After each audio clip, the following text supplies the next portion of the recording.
গরম ভাত কেমন খাচ্ছ? টেস্টি খাচ্ছ কি? খুব সুন্দর। আমি খাচ্ছি জল ঢালা ভাত।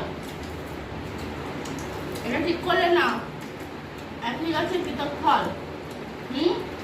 আমার কাছে পান্তা ভাত তো ভালো লাগে, একটা গরম ভাত করছে, গরম ভাত খাচ্ছি।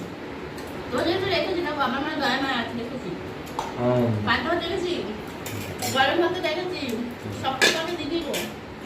বেগুন ভাজা দিয়ে যা খেতে লাগছে না, সাথে কাঁচা পেঁয়াজ খাবে? একটু দেবো না? নাও না না না না, নাও না, একটু নাও না, খাও। ওরে বাবা, খাবে না? হেভি লাগছে কিন্তু খেতে। না সত্যি গাইস, তোমরা কেউ ভালোবাসো? সত্যি খুব সুন্দরই লাগছে গো। ডিম ভাজা, জলের ভাতের সাথে ডিম ভাজা না হলেও চলে, একটু চালের জন্য তো। ও মাই গড, চালের